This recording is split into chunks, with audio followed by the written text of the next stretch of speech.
Agarwal name की history क्या है? They are job creators. उसकी प्रमुख भूमिका है देश के आर्थिक विकास में। हिंदुस्तान में चैरिटी होती है उसका 66% का। अनेक स्वतंत्रता सेनानी, मीडिया जगत से हमारे अनेक लोग उद्योगों में, फाइनेंस में, हर चीज में देश को योगदान अग्रवाल समाज दे रहा है। अग्रवाल समाज सबसे ज्यादा व्यापार पे फोकस करता है। तो व्यापार जब करता है सब कुछ अपना दाव पे भी। छोटी छोटी कॉलोनियों में जो अपना धंधा चला रहे हैं सर, वो बड़ा डिस्ट्रॉय हो चुका है। You are connectors in the economy. You connect the farmer to the table. You connect wood to the finished product to the kitchen. You are the connectors. They don't seem to understand that you need connectors. ये Agarwal name की history क्या है? महाराजा अग्रसेन जी हाँ। राजा हुए हैं हाँ। हरियाणा में, तो उन्होंने देश को समाजवाद का सिद्धांत दिया। 1 ईंट और 1 रुपया, उनके राज्य में जो भी व्यक्ति आता था उसको 1 ईंट और 1 रुपया प्रत्येक व्यक्ति देता था, जिससे उसको कार्य करने की पूंजी और रहने के लिए आवास उपलब्ध होता था। तो वो समाजवाद के सिद्धांत के आधार पे ही अग्रवाल समाज की स्थापना हुई, जिसमें हम अग्रसेन जी महाराज हमारे पितृपुरुष हैं, माता महालक्ष्मी हमारी कुलदेवी हैं, और हमारे अनेक स्वतंत्रता सेनानी, मीडिया जगत से हमारे अनेक लोग उद्योगों में, हर चीज में, फाइनेंस में, हर चीज में देश को योगदान अग्रवाल समाज दे रहा है। उसकी प्रमुख भूमिका है देश के आर्थिक विकास में। हिंदुस्तान में 5% लगभग अग्रवाल से, लेकिन जो हिंदुस्तान में चैरिटी होती है उसका 66% करते हैं। समाज के साथ एक सबसे बड़ी चीज है कि दे आर जॉब क्रिएटर्स। सबसे ज्यादा अगर आप देखेंगे government can not give job to everybody, लेकिन हर दुकानदार, चाहे उसकी अगर चाय की भी दुकान है, जनरल स्टोर भी है, तो भी उसकी दुकान पे 1-2 लोगों को वो जॉब प्रोवाइड कर रहा है। तो सबसे बड़े जॉब क्रिएटर इंडिया में अगर कोई कम्युनिटी है तो that is Agarwal community. You are connectors in the economy. Yes.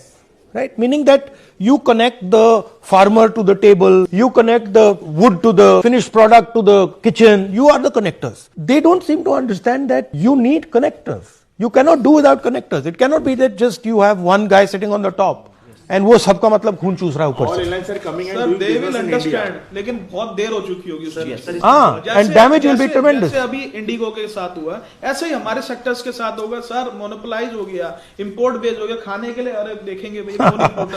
So what is the issue? आजकल एक समस्या जरूर है, एक डर का माहौल सब में है। आपके यहाँ भी आने से ना कुछ लोगों को डराया जाता है। कुछ लोग इसलिए डरते हैं क्योंकि आपके पास आएंगे मिलने, तो अगर वहां पता चल गया तो वो भी प्रॉब्लम आएगी। तो एक डर का माहौल जरूर है। और व्यापारी, देखिए एक चीज जो पिछले सालों में हुई है, व्यापारी को किस तरह चोर बना दिया गया है।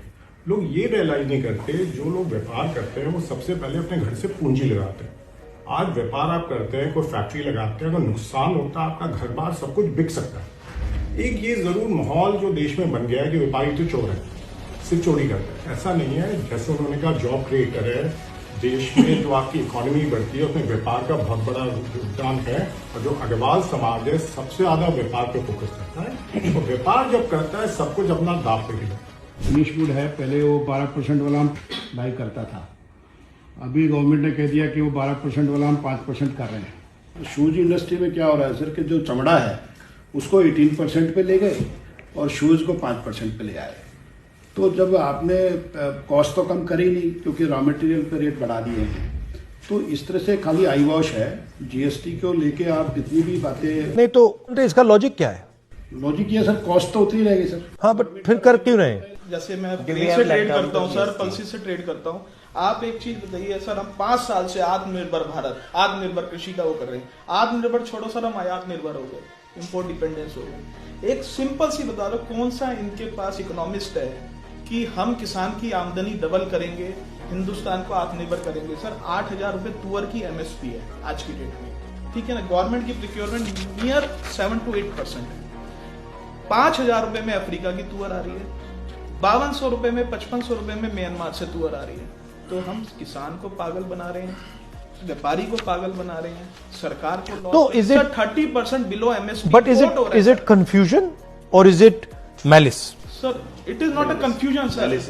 They are just making up. But why do malice to so many people? What is the idea? Sir, there is no clarity at the level of the government. No clarity. Right. Just somebody gives an idea, they just implement it. The media is open to them. Everything is printed over there. लोगों के दिमाग में वही बैठ जाता है कि government has done the right. लेकिन actual में it is not. Sir, मैं अपने chemical sector का बताता हूँ आपको। Chemicals के अंदर major products सब imported है। Indian industry नहीं flourish कर रही। एक छोटा सा प्रोडक्ट है सिट्रिक एसिड। सर कोई भी food processing industry, pharma industry उसके बिना नहीं चल सकती. Sir can you imagine not even a KG is produced in India. 1 lakh metric tons is imported every year. कहाँ से आता है? Sir China and European country, majority China, because that is cost effective. ऐसे से बहुत सारे raw material.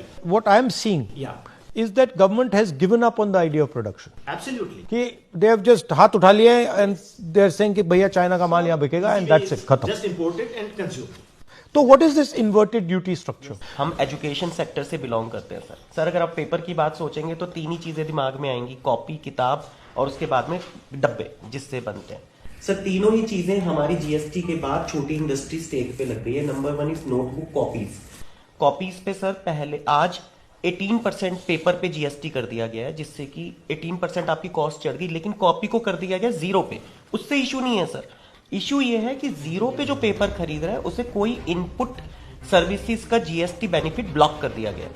अगर पहले जो कॉपी 50 रुपए की थी वो कॉपी आज 62 रुपए की मैन्युफैक्चरर को कॉस्ट कर रही है.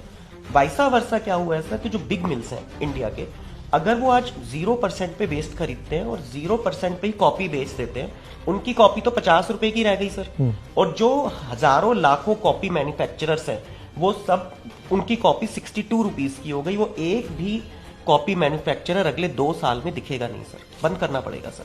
इन्वर्टेड टैक्स स्ट्रक्चर का यही मीनिंग है सर कि आप 18 पे अगर ले रहे हैं, अगर वो टैक्स 5 पे होता तो गवर्नमेंट कहती है भाई 5 तो कंज्यूमर से ले लो और 13 का आप हमसे रिफंड ले लो. लेकिन अगर 18 पे वो प्रोडक्ट, 18 पे वो पेपर खरीद रहे हैं और 0 पे बेच रहे हैं, तो उन्हें 18 का 18% गवर्नमेंट को जीएसटी को जमा कराना पड़ेगा, क्योंकि जो भी प्रोडक्ट 0% जीएसटी में है उनका ITC input claim government block कर देती है.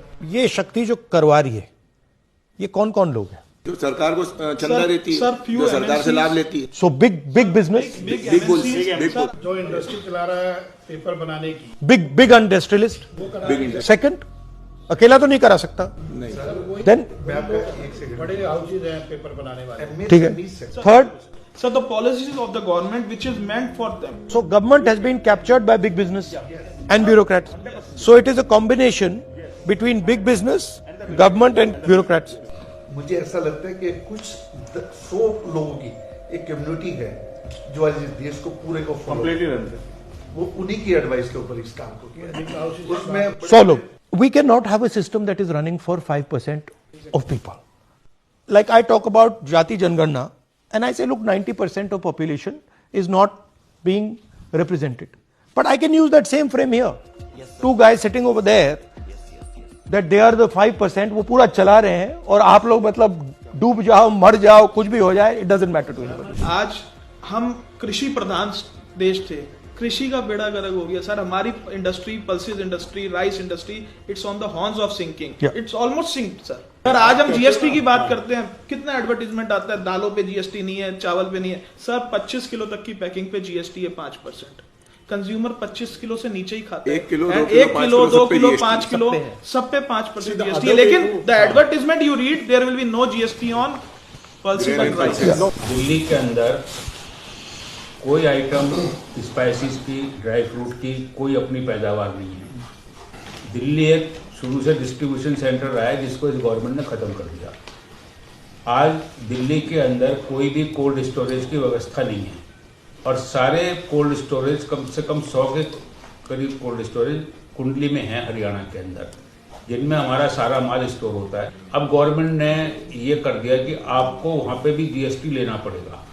अब एक छोटा व्यापारी कितनी जगह जीएसटी लेगा, उसका वहाँ 20 कोल्ड स्टोर में माल है. इन्होंने सर एक पहले यह सर्कुलर दिया, इसके अंदर ये लिख दिया कि आप माल रख सकते हो अपना कोल्ड स्टोर के अंदर हरियाणा में. उसके बाद ये उसी डिपार्टमेंट ने सर्कुलर निकाल दिया कि आपको जीएसटी लेना पड़ेगा. Okay.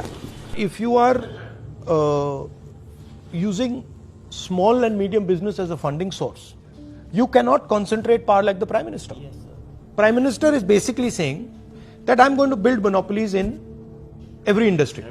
After that, he is saying that none of these monopolies can support the opposition. Khatam Gani. He thinks that India can become like a Japan or a Korea. But what he does not realize is that their monopolists are all producers. Our monopolists are all traders. So our guy will never produce like a Honda or a Toyota or a Nissan. No, our guys are innovators. Sir हमारे साथ I mean, हमारे में innovation की कोई कमी नहीं है. Sir, Easily. we have the potential, but we are not using the potential. Sir, we don't have funds for that. Sir हमारे साथ It's a finance. But specifically मुझसे आप क्या चाहते हो? कोई एक चीज रेस करनी है क्या? बेसिक प्रॉब्लम ये है कि हम लोगों का बिजनेस लगभग खत्म हो गया सर मैंने 10 साल पहले आपको उत्तराखंड में सुना था, आप ये कह रहे थे कि मोदी जी की पॉलिसी छोटे दुकानदारों को खत्म कर रही है, बड़े उद्योगपतियों को दे रही है. उस टाइम सर मुझे भरोसा नहीं था आपकी बात पे. मुझे ऐसा लगता था मैं जे कॉलोनी में बैठा हूं, मेरी दुकान पे ये बड़े लोग क्या करेंगे. आज सर मेरा बिजनेस ऑलमोस्ट 80% खत्म हो गया है.